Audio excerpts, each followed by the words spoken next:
ಮಹಾಗಣಾಧಿಪತಿಯೇ ನಮಃ. ಓಂ ಶ್ರೀ ಮಾತ್ರೇ ನಮಃ. ಓಂ ಶ್ರೀ ಗುರುಭ್ಯೋ ನಮಃ. ಸಮಸ್ತ ಕನ್ನಡ ವೀಕ್ಷಕರಿಗೆ ನಮಸ್ಕಾರ.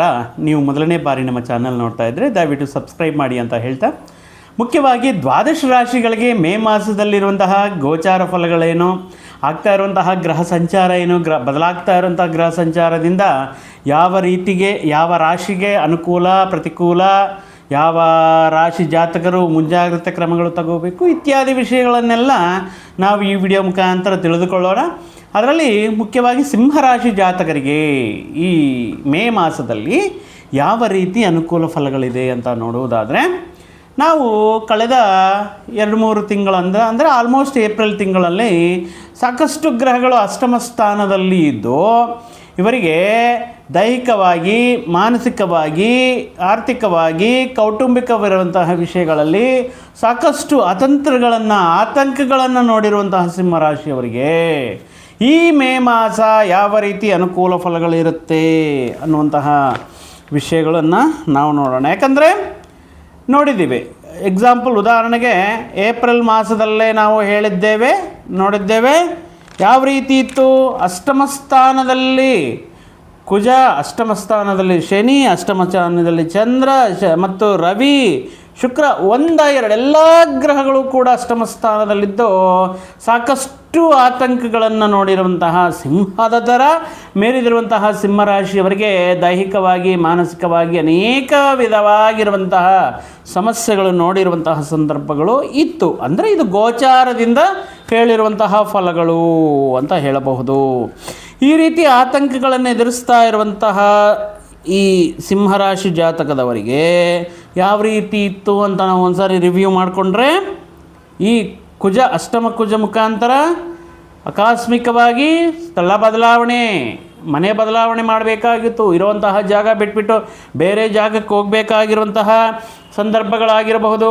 ಈ 4 ಜನರ ಮಧ್ಯೆ ಮಾತಿಗೆ ಬೆಲೆ ಕಮ್ಮಿ ಆಗಿರೋದಾಗಿರಬಹುದು, ಇವರ ಮಾತಿನ ಕುಟುಂಬ ಸದಸ್ಯರೇ ವಿರೋಧ ಮಾಡಿರುವಂತಹ ಸಂದರ್ಭಗಳಾಗಿರಬಹುದು. ನಿರಾಧಾರವಾಗಿ ಯಾವುದೇ ತಪ್ಪು ಮಾಡದಿದ್ದರೂ ಕೂಡ ಈ ಸಿಂಹರಾಶಿಯವರ ಮೇಲೆ ಅನೇಕ ಸುಳ್ಳು ಆರೋಪಗಳು ಬಂದಿರೋದು ಉಂಟು. ಇವರ ಜೀವನ ವಿಧಾನವೇ ಅಂದರೆ ಒಂಥರ ಪ್ಲಾನಿಂಗ್ ಮಾಡಿಕೊಂಡಿರುವಂತಹ ಒಂದು ಸ್ಟೆಬಿಲಿಟಿ ಆಗಿರುವಂತಹ ಜೀವನ ವಿಧಾನ ಸ್ವಲ್ಪ ಡಿಸ್ಟರ್ಬ್ ಆಗಿರುವಂತಹ ಸಂದರ್ಭಗಳನ್ನು ನಾವು ಏಪ್ರಿಲ್ ಮಾಸದಲ್ಲಿ ಸಿಂಹರಾಶಿಯವರಲ್ಲಿ ನೋಡಿದ್ದೇವೆ. ಅದರ ಜೊತೆಗೆ ದೈಹಿಕ ಆರೋಗ್ಯ ಸಮಸ್ಯೆಗಳು, ಈ ಗ್ಯಾಸ್ಟ್ರೈಟಿಸ್ ಸಮಸ್ಯೆಗಳಾಗಿರ್ಬೋದು, ಜೀರ್ಣಾಶಯಕ್ಕೆ ಸಂಬಂಧಪಟ್ಟಿರುವಂಥದ್ದು, ಟೈಮ್ ಮೀರಿ ಊಟ ಮಾಡುವಂತಹ ಸಂದರ್ಭಗಳಾಗಿರ್ಬೋದು, ಕೆಲವೊಂದು ವ್ಯಕ್ತಿಗಳಲ್ಲಿ ಶ್ವಾಸಕೋಶ ಸಂಬಂಧಪಟ್ಟಿರುವಂತಹ ಸಮಸ್ಯೆಗಳಾಗಿರಬಹುದು. ಮುಖ್ಯವಾಗಿ ಈ ಕುಜನ ಎಫೆಕ್ಟಿಂದ ಏನಾಗ್ತಾ ಇದೆ ಅಂದರೆ, ಇಲ್ಲದೇ ಇರುವಂತಹ ಭಯಗಳನ್ನು ಊಹಿಸ್ಕೊಳ್ಳೋದು, ಏನೂ ಪ್ರಾಬ್ಲಮ್ ಇರಲ್ಲ, ಅಪಮೃತ್ಯು ಭಯ, ಎಲ್ಲಿ ಏನಾಗುತ್ತೋ, ಯಾವ ಟೈಮಲ್ಲಿ ಏನಾಗುತ್ತೋ ಅನ್ನೋಂತಹ ಭಯ, ಅತಂತ್ರ.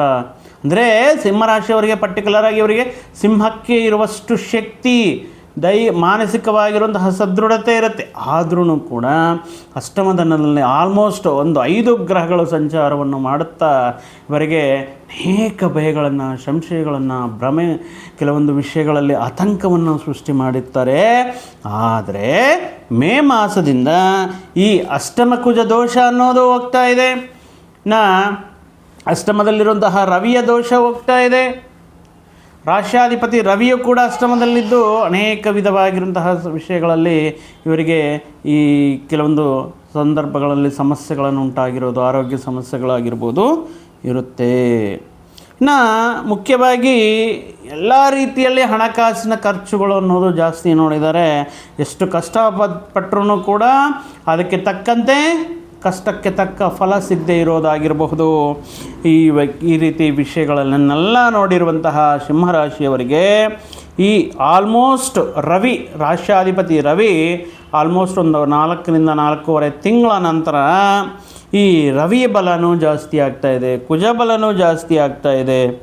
ಈ ಅದ್ಭುತವಾಗಿ ಯೋಗಕಾರಕನಾಗಿ ರವಿ ಕುಜ ಯೋಗಕಾರಕನಾಗಿರುತ್ತೆ. ಅಷ್ಟಮ ಕುಜದಿಂದ ದೋಷದಿಂದ ವಿಮುಕ್ತಿ ಆಗ್ತಾ ಇದ್ದಾರೆ. ಅಂದರೆ ಇಲ್ಲಿ ಏನಪ್ಪ ಅಂದರೆ, ಕಳೆದ ತಿಂಗಳಿಂದ ಕಂಪೇರ್ ಮಾಡಿಕೊಂಡ್ರೆ ಮೇ ಮಾಸದಲ್ಲಿ ಅನುಕೂಲ ಫಲಗಳನ್ನು ನೀಡುವಂತಹ ಗ್ರಹಗಳ ಸಂಖ್ಯೆ ಅಧಿಕವಾಗ್ತಾ ಇದೆ ಸಿಂಹರಾಶಿಯವರಿಗೆ. ಒಂದು ರೀತಿ ಈ ಕಷ್ಟಗಳ ಸುಳಿಯಿಂದ ಭಯದ ಈ ನೆರಳಿನಿಂದ ಇವರಿಗೆ ಸ್ವಲ್ಪ ರಿಲೀಫ್ ಅನ್ನೋದು, ಉಪಶಮನ ಅನ್ನೋದು ಸಿಗಲಿಕ್ಕೆ ಚಾನ್ಸಸ್ ಇರುತ್ತೆ. ಯಾಕಂದರೆ ದಶಮ ಸ್ಥಾನಕ್ಕೆ ರವಿ ಉಚ್ಚ ಸ್ಥಿತಿಯಲ್ಲಿ ದಶಮ ಸ್ಥಾನ ಅಂದರೆ ರಾಜ್ಯಸ್ಥಾನ, ಕರ್ಮಸ್ಥಾನ, ವೃತ್ತಿ ಉದ್ಯೋಗಗಳ ಸ್ಥಾನ ಆಗಿರುವಂತಹ ದಶಮ ಸ್ಥಾನಕ್ಕೆ ರಾಷ್ಟ್ರಾಧಿಪತಿ ರವಿ ಮತ್ತು ಅಲ್ಲಿ ಇರುವಂತಹ ಶುಕ್ರ ಬುಧರಿಂದ ಯುತಿಯಾಗಿರೋದನ್ನೋದು ಮುಖ್ಯವಾಗಿ ಸಿಂಹರಾಶಿಯವರಿಗೆ ವೃತ್ತಿ ಉದ್ಯೋಗ ವ್ಯಾಪಾರ ವ್ಯವಹಾರಗಳಲ್ಲಿ ಅದ್ಭುತ ರೀತಿಯಲ್ಲಿ ಅನುಕೂಲ ಫಲಗಳನ್ನು ನೋಡುವುದಕ್ಕೆ ಉನ್ನತ ಅಂದರೆ ಯಾವ ವಿಷಯಕ್ಕೋಸ್ಕರ ಇವರು ಇಷ್ಟು ದಿನಗಳ ಕಾಲ ವೆಯ್ಟ್ ಮಾಡ್ತಾ ಇರ್ತಿರೋ, ಅದು ಹುದ್ದೆ ಆಗಿರ್ಬೋದು, ಒಂದು ಲೀಡರ್ಶಿಪ್ ಪೊಸಿಷನ್ ಆಗಿರ್ಬೋದು, ಒಂದು ಹೈಯೆಸ್ಟ್ ಲೆವೆಲ್ ಪೊಸಿಷನ್ ಆಗಿರ್ಬೋದು, ಸಿಂಹರಾಶಿಯವರಿಗೆ ಮೇ ಮಾಸದಲ್ಲಿ ಅನುಕೂಲವಾಗಿ ಗೋಚಾರವಾಗ್ತಾ ಇದೆ. ಇನ್ನು ಅದರ ಜೊತೆಗೆ ಸಪೋರ್ಟ್ ಮಾಡ್ತಾ ನೋಡಿ, ದಶಮ ಸ್ಥಾನದಲ್ಲಿ ರವಿ, ಶುಕ್ರ, ಬುಧಾದಿತ್ಯ ಯೋಗವನ್ನು ನಿರ್ಮಾಣವನ್ನು ಮಾಡುತ್ತಾ ಒಂದು ಕಡೆ ಲಾಭಸ್ಥಾನದಲ್ಲಿ ಗುರು ಇರೋದು ಮತ್ತೊಂದು ಅದ್ಭುತವಾಗಿರುವಂತಹ ವಿಷಯ ಈ ಮೇ ಮಾಸ ಈ ಸಿಂಹರಾಶಿಯವರಿಗೆ ಅನ್ನೋದು. ಭಯ ಬೀಳುವಂತಹ ಅವಶ್ಯಕತೆ ಇಲ್ಲ.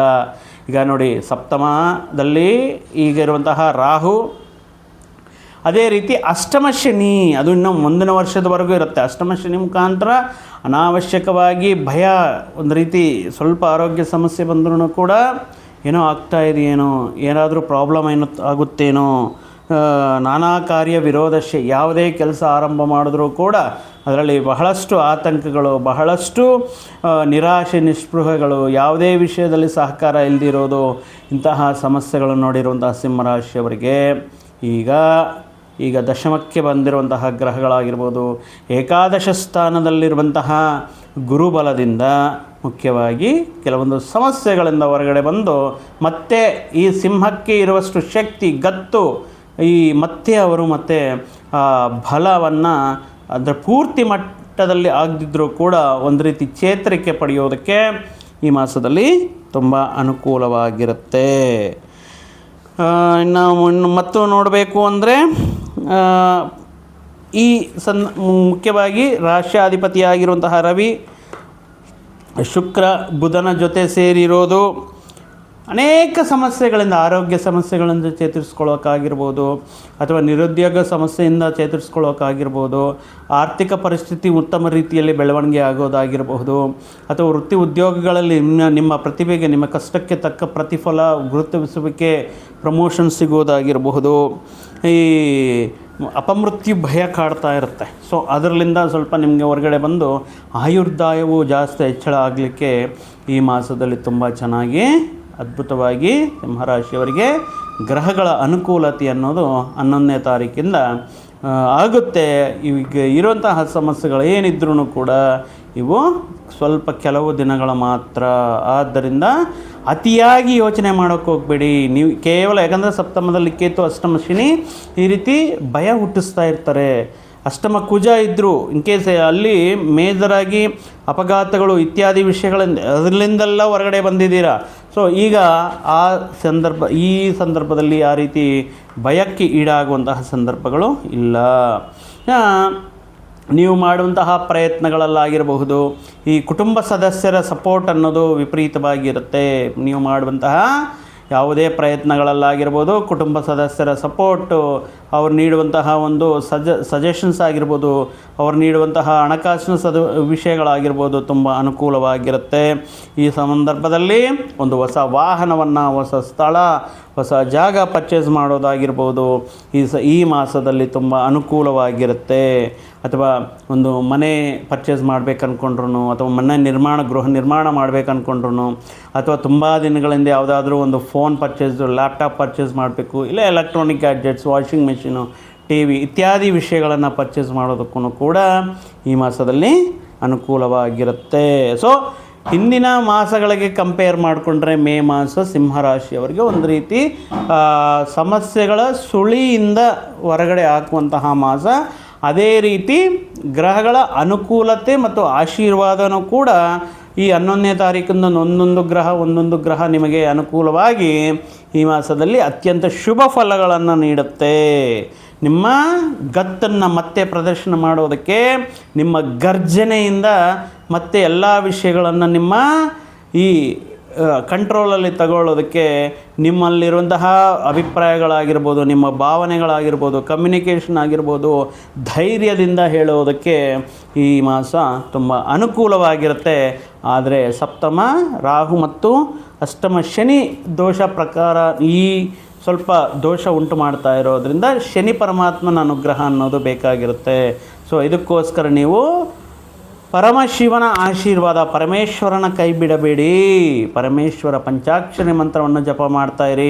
ಪ್ರತಿ ಸೋಮವಾರ ರುದ್ರಾಭಿಷೇಕ ಆಗಿರಬಹುದು, ಅಥವಾ 11 ವಿಧಗಳ ಪದಾರ್ಥಗಳು ಅಂದರೆ ಏಕಾದಶ ಪದಾರ್ಥಗಳು, ಅದರಲ್ಲಿ ಹಾಲು, ಮೊಸರು, ತುಪ್ಪ, ಜೇನು, ನೀರು, ಹೂ ಮತ್ತು ಹಣ್ಣುಗಳು, ಈ ರೀತಿ ಏಕಾದಶ ಡ್ರೈ ಫ್ರೂಟ್ಸ್ ಆಗಿರ್ಬೋದು, ಡಿಫ್ರೆಂಟ್ ಡ್ರೈ ಫ್ರೂಟ್ಸ್ ಇರುತ್ತೆ, ಡಿಫ್ರೆಂಟ್ ಹಣ್ಣುಗಳು, ಏನಾದರೂ 11 ವಿಧಗಳ ವಸ್ತುಗಳಿಂದ, ಪದಾರ್ಥಗಳಿಂದ ಪರಮಶಿವನಿಗೆ ಈ ಅಭಿಷೇಕ ಮಾಡಿಸೋದ್ರಿಂದ ನಿಮಗೆ ಮತ್ತಷ್ಟು ಅನುಕೂಲವಾಗಿ ಶುಭ ಫಲಗಳನ್ನೋದು ಇರುತ್ತೆ. ಸೊ ಆಗಿರೋದ್ರಿಂದ ಈ ಮಾಸದಲ್ಲಿ ಬರುವಂತಹ ಮಾಸ ಶಿವರಾತ್ರಿ ಅಥವಾ ಒಳ್ಳೆಯ ಸೋಮವಾರದಂದು ಈ ಮಾಸದಲ್ಲಿ ಮಾಡಿ, ಆ ಪರಮಶಿವನ ಆಶೀರ್ವಾದ ಸದಾ ನಿಮ್ಮನ್ನು ಕಾಪಾಡುತ್ತೆ ಅಂತ ಹೇಳ್ತಾ, ಮತ್ತೊಂದು ವಿಡಿಯೋ ಜೊತೆಗೆ ಮತ್ತೊಂದು ಆಸಕ್ತಿಕರ ವಿಷಯದ ಜೊತೆಗೆ ನಿಮ್ಮ ಮುಂದೆ ಬರ್ತೀನಿ. ಅಲ್ಲಿಯವರೆಗೂ ಸರ್ವೇ ಜನಾಂ ಸುಖಿನೋ ಭವಂತು, ಸಮಸ್ತ ಸನ್ಮಂಗಳಾನಿ ಭವಂತು. ಜೈ ಶ್ರೀರಾಮ್.